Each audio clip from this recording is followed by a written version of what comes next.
Please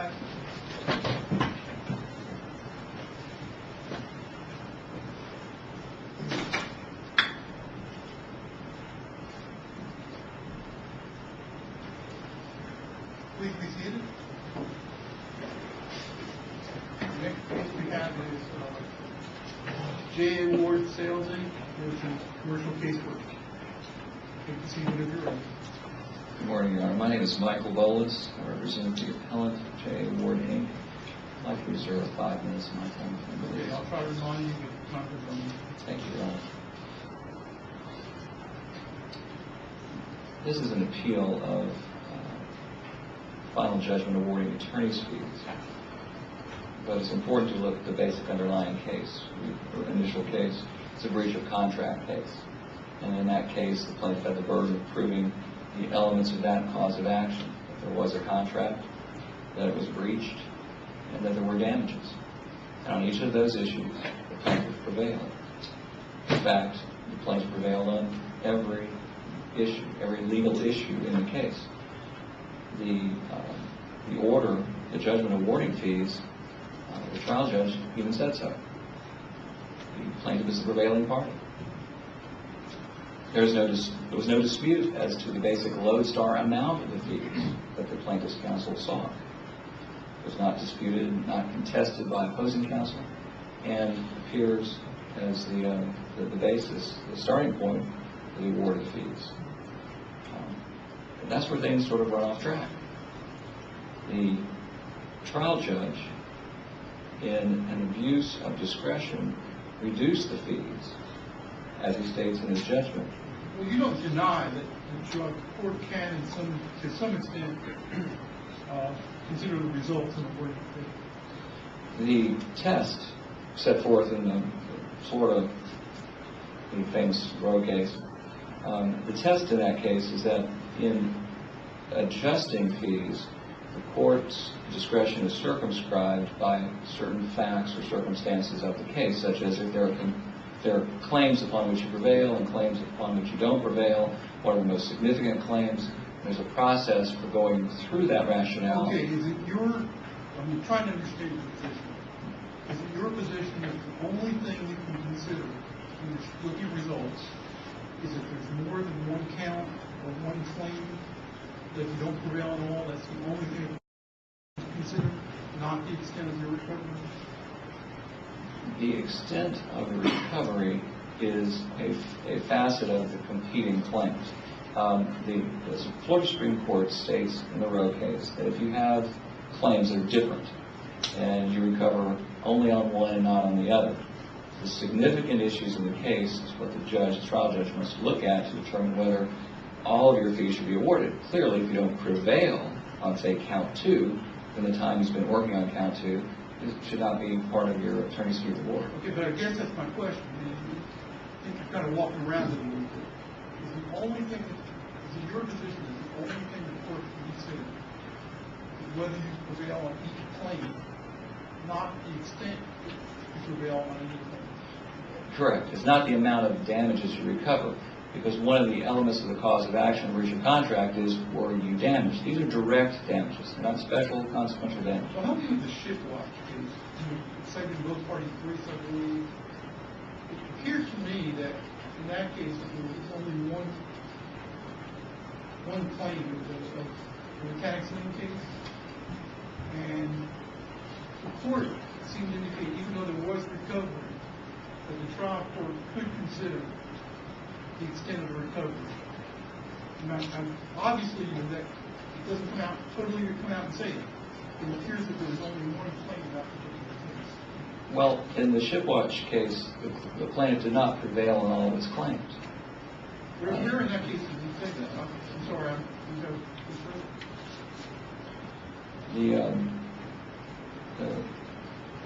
it was a summary. Siemens claim of lien was the amount of $40,000. The final judgment recovered lien of $16,000. I don't see anywhere in that case where it said that there was another claim that they did not prevail on. Well, as I recall, Your Honor, from that case, the plaintiff wanted to increase the amount of his lien through some equitable causes of action. through an equitable consideration of what it was actually entitled to. And the court found that on the statutory cause of action, that's all they should be awarded fees for.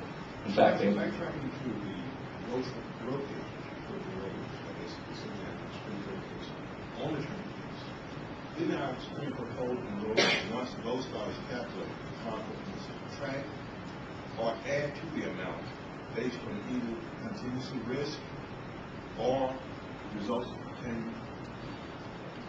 The results obtained based upon the legal issues resolved. The difference between a claim and damages should not be confused. You bring a cause of action, you seek $100 in damages, the court awards you $50.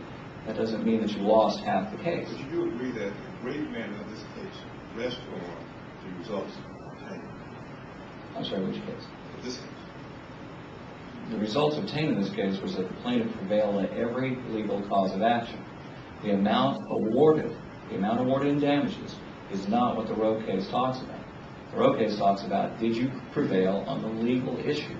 Does Roe actually define results obtained in such a limited fashion? Does it only speak to prevailing on claims? Can't results obtained also include consideration of damages recovered relative to what was being asked at the outset of the lawsuit? I don't believe it is. It is, well, there's a portion of Roe, I mean, bring your attention to it. They said that the results obtained may provide an independent basis for reducing the fee when the party prevails on a claim or claims for relief, but is unsuccessful on other related claims. That when is a very important word, and may provide an independent basis for relief. Getting back to Judge Wolf's point, there has to be that circumstance when you prevail on some and don't prevail on others. Now, in the Shipwatch case, they didn't prevail on all their claims that the amount of the lien should be higher because there was more money put into it. The court found in Shipwatch that they would have to apportion the fees because they only prevailed on the statutory claim. The abuse of discretion standard has to be viewed in the light of a reasonable jurist. The appellant prevailed on every possible legal issue. The amount of damages awarded is a function not of being a prevailing party. There's no definition of prevailing party that says you have to win everything you plead in your initial complaint. Does it matter that your case involved recovering fees pursuant to a contract? Would this have been any different if it had been purely a statutory fee that you're entitled to by statute? I don't believe so. The parties agreed in the contract that the prevailing party, and that's the term that was used, would be entitled to recover their fees. Judge Schimmer, the trial court judge, found that the plaintiff was the prevailing party, yet for some reason decided to reduce the fees based simply because that you didn't recover all of the damages that were sought. Okay, the reason I asked the question, I'm going to ask the other side here. It seems to me that you can make an argument that if the contract says the prevailing party shall get fees, then that's, contractual obligation. It doesn't say partial fees or portion of fees. It says you can't, you shall collect attorney's fees. But, your brief did not specifically address that the trial court's order was in violation of the contract. You see my question? Yes, Your Honor, and I'm not, and that's why I say it's an abuse of discretion standard, because the court's rationale for reducing the fees had nothing to do with the contract. The trial judge said, I'm reducing the fees because you didn't win everything you asked for. And the case law that circumscribes that discretion seems to be fairly clear on that. If you're going to, number one, you have to state the reasons for it, which he did not in the final judgment for fees. Okay, now, again, after your question, this goes to the issue you raised on appeal. I saw you said that the trial court abuses discretion. Is your position that the trial court cannot reduce the fees at all, or that the trial court did not make sufficient findings? And that's... Well, both. Where did you raise the sufficient findings question in your brief?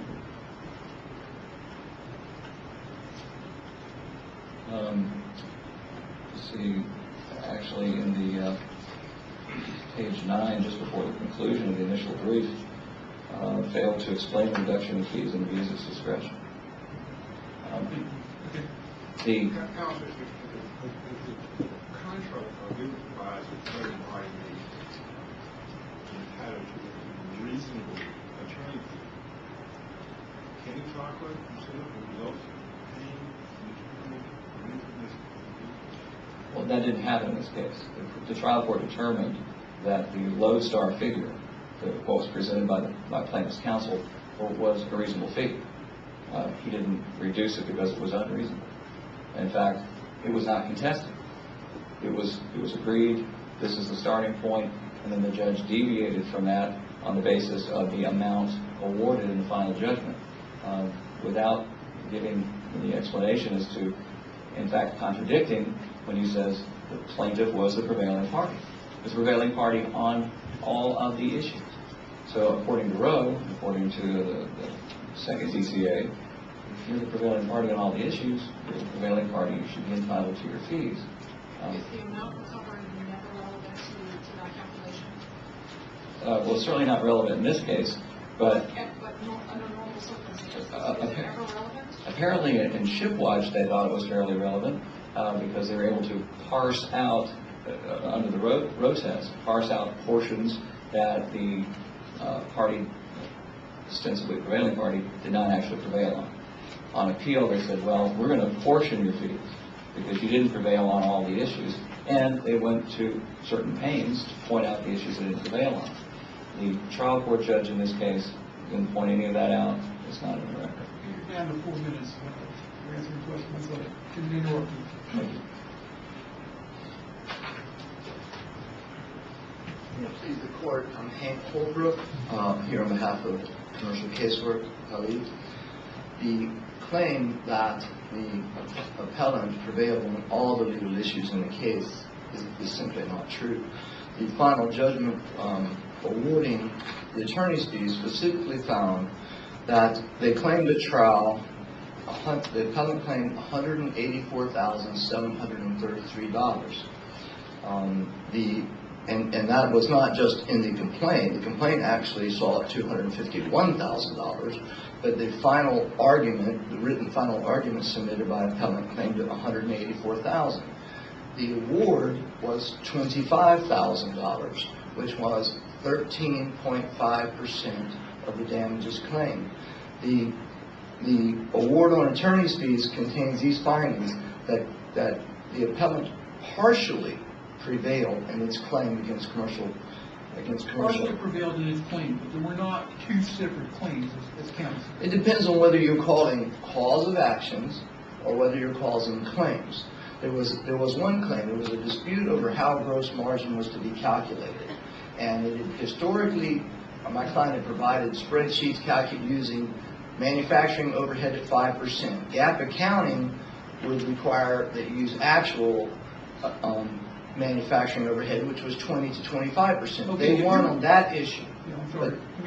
So, If you're relying on two separate claims here, shouldn't the trial court have broken down how much time was spent on each claim? Normally, if you're, say, attorney's fees were reduced based on not prevailing in all claims, normally what the trial court is required to do is take a look how much time was spent on this claim versus how much time was spent on this claim. And I can't see anywhere in the trial court where they did that, where he did that. There was no finding as to the specific amounts on the specific amount of time spent with respect to the claim did not prevail on, which was one of the two things, primarily final payment. They argued that the contract said a commission is not due until final payment is received. I understand that, but it looks to me, in reading the trial court's order, that what he found was that the amount of recovery justified the reduction in the award, not that there were two separate claims. He seemed to be treating it as one claim. He said they claimed whatever, the 184,000, they only got 20,000. And his only justification for reducing the award is, however, the amount of recovery compared to the amount of damage claimed warrants a reduction in the award. So it doesn't appear to me that the trial court made a finding that there were two separate claims? There's nothing specific that says there's two separate claims, but he specifically found that they failed to prevail on the final payment issue. They lost on that issue, and the court was completely unpersuaded by their calculation of damages. It completely rejected their claim, found their witnesses uncredible and had a conflict of interest, and went with actually our experts' calculation of damages. I understand all that, that some of it was premature. Clearly, at least partially prevailed in this case. Yeah. Now, but I guess my questions come down to, I don't buy off, or, not speaking for the panel, I'm talking about me personally here, that somehow the trial court looked at this being two separate claims. Because when trial courts do that, they're required under the law to try to separate how much time was spent on each. The trial court did nothing to do that in this case. That's true. It appears to be that the issue we have here is whether the trial court can truly look at the damages that were collected and reduce the fee based on the extent of the damages that were awarded. I think. I'm sorry for taking so much time, but I want to try to finish my question framework. I read Fashion, Tile, and Marble versus Alpha Construction to say you can't consider the percentage, just merely look at the percentage of damages that you collected and reduce the attorney's fee based on percentage. That kind of leaves open the question, what can a trial court consider, versus percentage of damages? I mean, what can a trial court look at when somebody only collects 1/6 of their damages? What is the proper focus? The proper focus is that the trial court has discretion to reduce the fees, and discretion means that this court is bound, if no reasonable person could agree with the trial court, then that would be abuse of discretion. If reasonable people could disagree, then that's not abuse of discretion. And so the trial court, I think the primary question on this appeal is, does the trial court have discretion in a breach of contract claim to determine the amount of damages recovered? If it has discretion, I don't think this court could conclude that when you only recovered 13.5% of your damages, that a reduction from $51,000 to $30,000 of the fees is an abuse of discretion. Certainly a reasonable person could come to that conclusion. Yeah, I understand what you're saying. I mean, you didn't reduce it based on the percentage. Right. But what Fashion Tiles. What did this trial court do? How do I look at this order and say, how did the trial court get from 51,000 to 30,000? Can you pick that number out of thin air? I think he picked that number based on his judgment of what is reasonable and fair in his discretion. Counsel, as a follow-up to the Fashion Tile and Marble case, in that case, the second district noted that a trial court may reduce an award based on the party's failure to prevail on all issues raised. But were you able to find any authority or discretion to address the extent to which only the damage award that you considered in determining the results obtained? Well, I think there's tons of authority on that. I mean, I think beginning with Shipwatch, and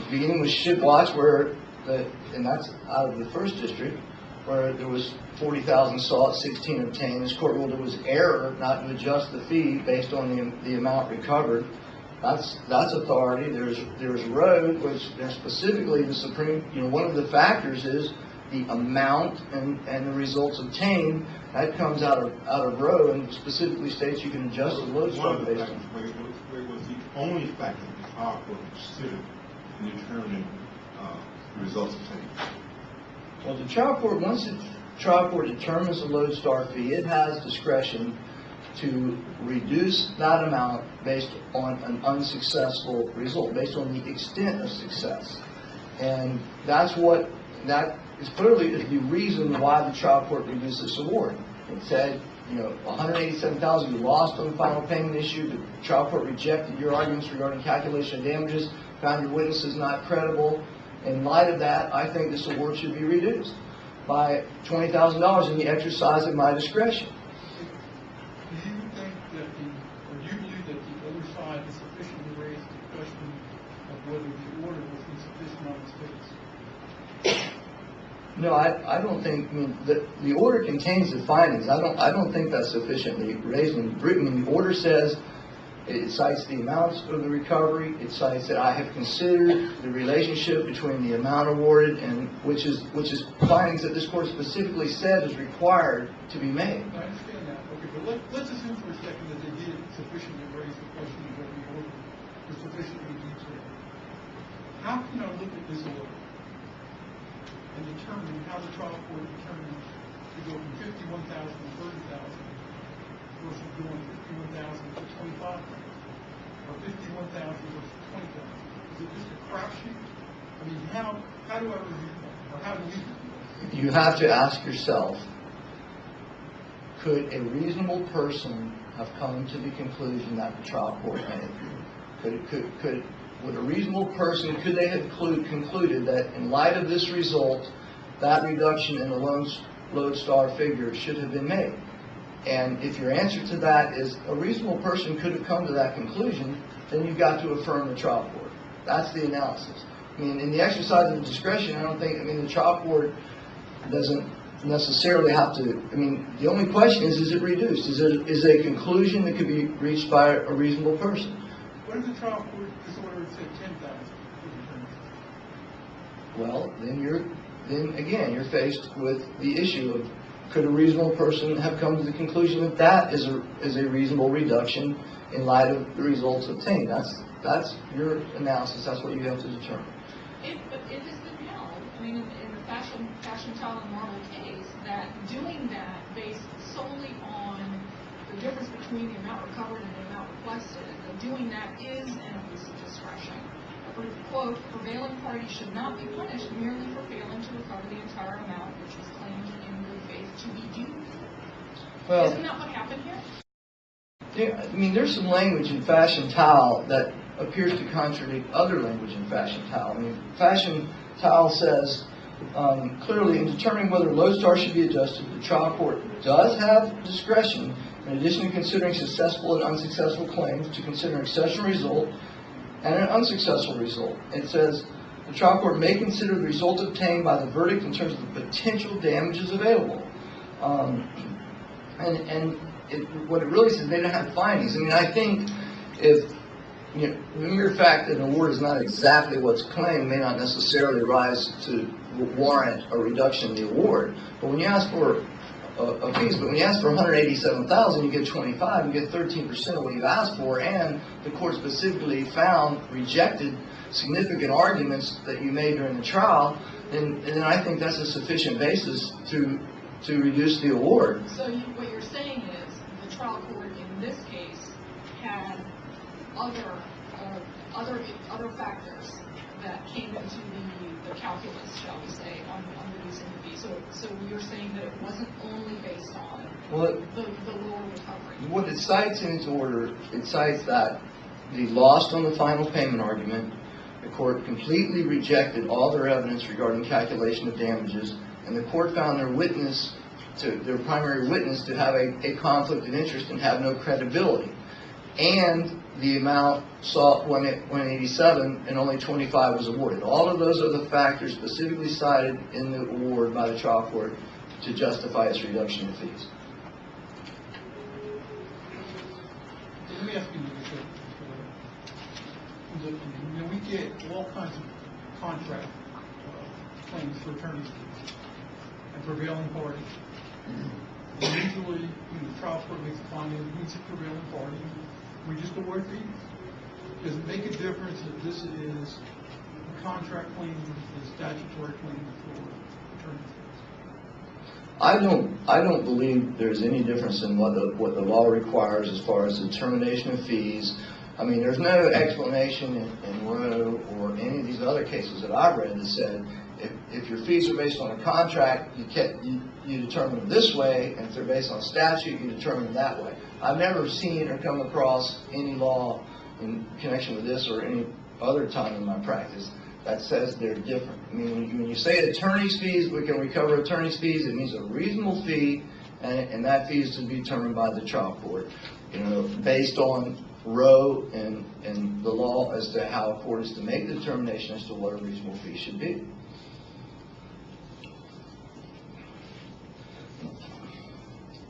So there's confusion in the brief. The brief acknowledges, the appellant's brief says it's an abuse of discretion standard. But then he frames the issue as, did the court have discretion or a legal basis to reduce the fees? And basically he argues that there's no argument in the brief that no reasonable person could have made the decision that the trial judge made. That argument is not made in the brief. He's trying to tell this panel that the law in Florida is, if I have a contract claim and I sue for $1 million and I recover $100, that the court doesn't have any ability to consider that result when determining the award of attorney's fees. And I submit to you that is not the law of the state of Florida. I mean, and the law is exactly the opposite. I mean, this court and other courts have consistently reversed cases and sent them back when they failed to consider things such as that. In fact, like one of the cases they cited, the Barada case, and his argument was it's only based on the cause of action. You have to. It doesn't matter how the cause of action or what claims are asserted in that cause of action. If you win $1 on a cause of action, you get all your fees on that cause of action. But that's not true. In Barada, it's cited in his brief. It's out of the second DCA. The plaintiff, they sued for an injunction. The plaintiff won the temporary injunction hearing, and then the case was dismissed for lack of prosecution down the road. And they ruled that the defendant was the prevailing party and they awarded fees, but the court reversed and sent it back and said the court has to consider that the defendant lost the temporary injunction hearing, and you must consider that. Again, you're trying to point out, but again, that appears to me that is a totally separate claim. And the court at that point is required to look how much time was spent on that particular issue which you didn't prevail on, and reduce the fee based on that. But I'm a little concerned here, if you can't break out the time that an attorney has spent on a particular issue, what we're allowing the court to look at, reducing the fee. The cases say the finding that must be made is the court has considered the relationship between the amount awarded and the extent of success of the results. That's the required finding that the appellate law says that the trial court must make, and that is in this judgment. Thank you. Okay.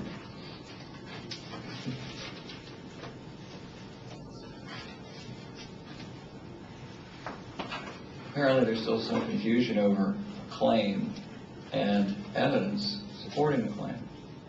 Evidence supporting the claim is a different concept under Roe, under Shipwatch, under all of the cases cited.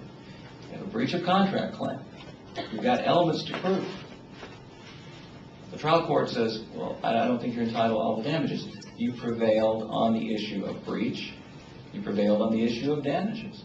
The amount of damages is not the sole reason for a trial court to reduce the fees.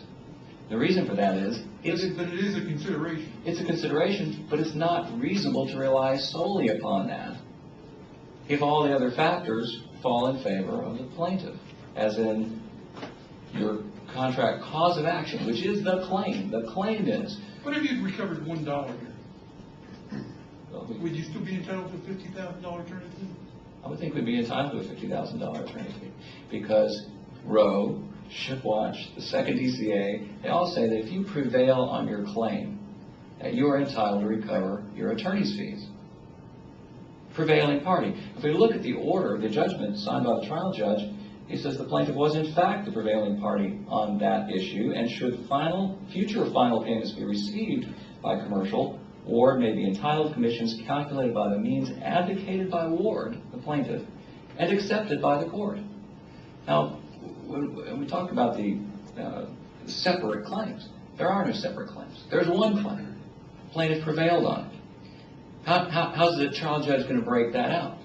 Well, let's see. We're going to call the element of damages a different claim, Do you keep your timesheets based on how much time you worked on damages?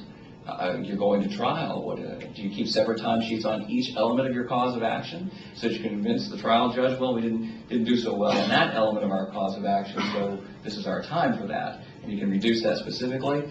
Not that any of that was ever raised. Opposing counsel did not object to the fees. The trial judge said they're reasonable. $51,000 is reasonable. I'm just going to reduce them because I don't think that you got a big enough award. Even though he says in his final judgment that the plaintiff will be entitled to commissions calculated by means advocated by the plaintiff and accepted by the court. So, counsel, is your position that treatment of an attorney fee in a statutory 768 employment claim is not treated any differently than an attorney fee or in a contract claim case? Well, in general, I would say no, but contracts are different. Statutes are written by other people. Contracts are written by the parties. So they make agreements. They come to an understanding. And the prevailing party in this case was identified by the court. The fees were identified that were reasonable, and then they just slipped aside. Can I read your brief follow-up? Can I read your brief to say that make an argument that this was a violation of the contractual provision? Is that issue properly raised? I can't say that it's properly raised in a separate section. Can you read it that way? Did the court not award the fees to the prevailing party pursuant to the contract? Clearly. Thank you. Thank you.